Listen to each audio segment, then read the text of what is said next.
My name is Catlin Ladd, and my book, As Those Above Fall, will be published by Winding Road Stories in September of 2024. It's about a grieving and suicidal witch who meets a vampire, transforming her desire for death into lust for power. This is an excerpt from sort of the middle from a chapter called Fairy Tales. Content warning for implied sexual violence.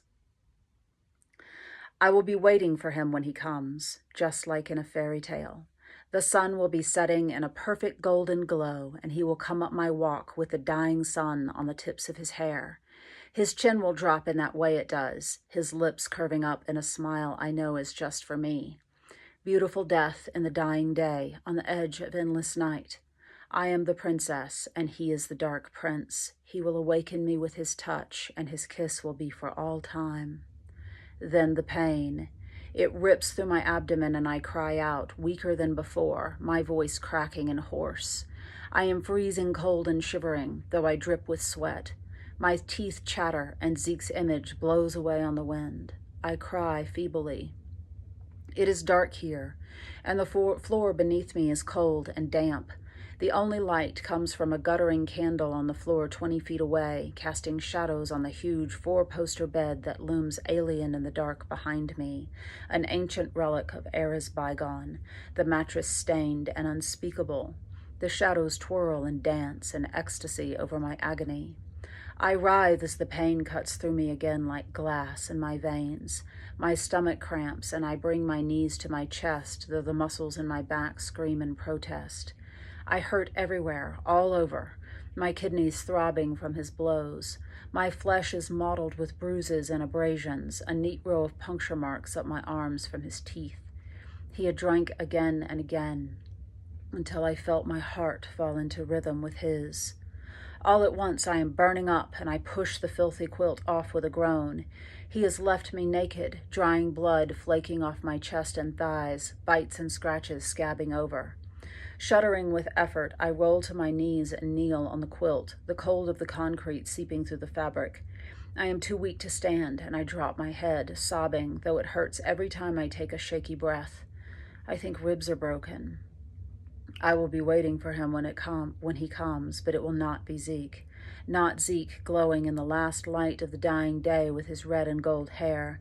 Not Zeke with his perfect face, the shadows swarming beneath his cheekbones and shifting in his gray eyes. I will be here when he comes. There is no avoiding it. A shadow moves across the room, darkness against the dark, and I grit my teeth against the screams I know he will tear from me as Malachi appears, his skin shining pale in the dark. He is shirtless, his white skin flawless, rippling across the muscles in his stomach and arms, his black hair coating his shoulders like oil. The reason that all vampires are beautiful is because who would want to spend eternity with the plain, the homely? Of course they are beautiful. The vampire virus takes the raw material and transforms it into the perfect predator, designed to attract with every tense. Physically perfect, they emit pheromones designed to heighten the desire of their prey. Zeke smells of the desert after the rain. Malachi like night-blooming jasmine. I see the glitter of a glass in his hand. Here, he holds it out, and I see the dark amber liquid. It will help with the pain. I take it and drink, the whiskey scorching my raw throat. I gag as the heat hits my stomach, but hold it down, drinking it all, the warmth bursting in my belly. Malachi watches me choke, a small smile playing on his lips. It's time for more of this, too. He produces a switchblade and clicks it open, the blade appearing like a magic trick. Holding out his wrist, he draws the blade across the blue veins. His blood seeps from his flesh, and I smell it, like rust and jasmine. Already the flesh begins to close across the wound. My stomach roils, but it's too late to turn back now.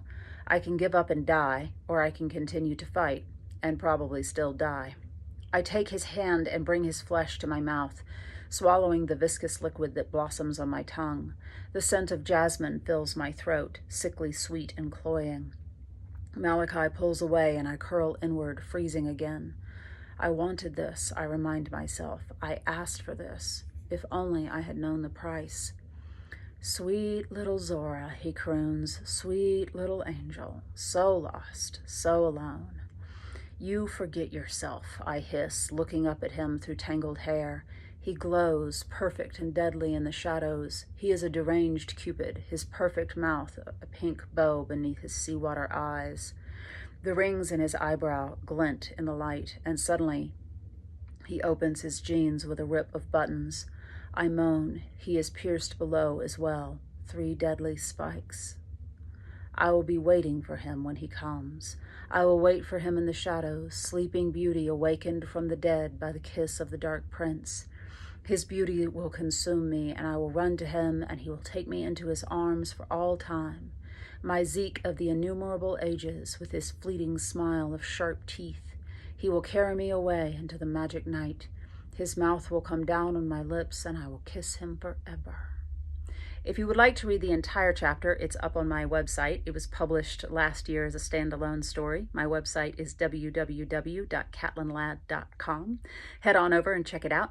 You can also sign up for all my socials and my newsletter and read all the things. I hope you enjoyed this excerpt of As Those Above Fall.